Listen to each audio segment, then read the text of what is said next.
அனைவருக்கும் வணக்கம். இன்றைக்கி மார்ச் 16, 2025 ஞாயிற்றுக்கிழமை. தினமணியில் இருக்கிற முக்கியமான நியூஸ் என்னென்னு பார்ப்போம்.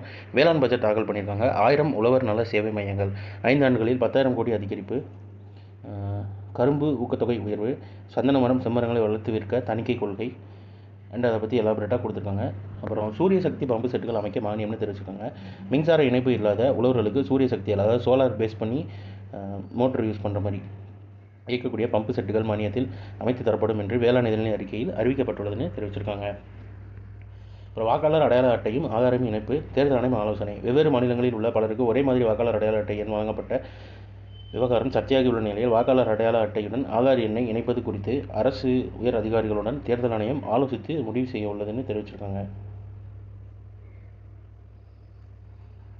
அடுத்ததாக கொஞ்சம் பேசிக்கு பொலிட்டிக்கல் அண்ட் ஜென்ரல் நியூஸஸ் தான். நீங்கள் ஞாயிற்றுக்கிழமை அதனால் திருக்குறளும் கிடையாது. அண்ட் வேளாண் பட்ஜெட்டில் சொன்ன முக்கியமானதெல்லாம் வாசிச்சிட்டேன் நான். பயிர்க்கடனுக்கு ரூபாய் 17,000 கோடி. அப்புறம் நல்லூர் வரகு, நத்தம், புளி உட்பட 5 பொருட்களுக்கு புவிசார் குறியீடு பெற நிதி. அதாவது நல்லூர் வரகு, நத்தம், புளி உட்பட 5 விளைபொருட்களுக்கு தனித்துவமான புவிசார் குறியீடு பெற ரூபாய் 15 லட்சம் நிதி ஒதுக்கீடு செய்து வேளாண் நிதிநிலை அறிக்கையில் அறிவிப்பு வெளியிடப்பட்டுள்ளதுன்னு தெரிவிச்சிருக்காங்க. வேளாண்மையில் காலநிலை மாற்ற சவாலை எதிர்கொள்ள முன்மாதிரி திட்டம் வேளாண் துறை செயலர் தட்சிணாமூர்த்தி தெரிவிச்சிருக்காரு. 45,000 ஏக்கர் விளை நிலமாக மாற்றம்னு தெரிவிச்சிருக்காரு.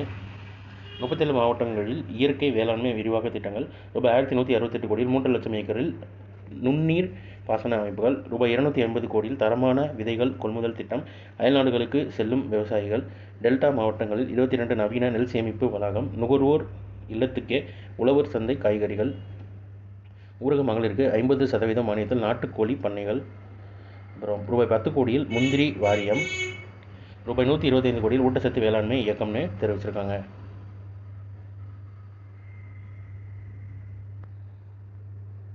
அடுத்ததாக WPL, அதாவது உமன்ஸ் பிரீமியர் லீக் WPL தொடரின் ஒரு பகுதியாக டில்லி கேபிட்டல்ஸ் அணிக்கு எதிராக நடைபெற்ற இறுதி ஆட்டத்தில் 8 ரன்கள் வித்தியாசத்தில் 2வது முறையாக பட்டத்தை கைப்பற்றியது மும்பை இந்தியன்ஸ் அணின்னு கொடுத்துருக்காங்க. ஒரு பத்ம விருதுகளுக்கான பரிந்துரைகள் ஜூலை 31 வரை சமர்ப்பிக்கலாம்னு தெரிவிச்சிருக்காங்க. 2026ஆம் ஆண்டுக்கான பத்ம விருதுகளுக்கான பரிந்துரையை ஜூலை 31 சமர்ப்பிக்கலாம்னு தெரிவிச்சிருக்காங்க. இது எப்போனா 1954ஆம் ஆண்டு முதல் ஒவ்வொரு ஆண்டும் குடியரசு தினத்தன்று பத்ம விருதுகள் அறிவிக்கப்பட்டு வருகின்றன. பத்ம விபூஷன், பத்மபூஷன், பத்மஸ்ரீ ஆகிய 3 பிரிவுகளில் வழங்கப்படும் இந்த பத்ம விருதுகளுக்கு தேர்வானவர்களுக்கு தில்லியில் குடியரசுத் தலைவர் மாளிகையில் நடைபெறும் விழாவில் குடியரசுத் தலைவர் விருதுகளை கௌரவிப்பார். இந்த வகையில் 2026ஆம் ஆண்டு குடியரசு தினத்தை முன்னிட்டு அறிவிக்கப்பட்டுள்ள பத்ம விருதுகளுக்கான பரிந்துரை விண்ணப்பங்கள் ஜூலை 31 வரை வரவேற்கப்படுகின்றன தெரிவிச்சிருக்காங்க. அப்புறம் சுனிதா வில்லியம்ஸை அழைத்து வர புறப்பட்டது ஸ்பேஸ் எக்ஸ் ராக்கெட்டுன்னு தெரிவிச்சிருக்காங்க. ஸோ இன்றைக்கான இம்பார்ட்டன்ட் நியூஸஸ் அவ்வளோதான். இதோட ஷார்ட்டட் வெர்ஷனாக 1 மினிட் கரண்ட் அஃபேர் நம்ம சேனலில் இருக்குது. வேணுங்கிறவங்க அதை ரிக்வெஸ்ட் பண்ணிக்கோங்க. மேலும் இன்னொரு நியூஸ் வீடியோவில் சந்திப்போம். தேங்க்யூ.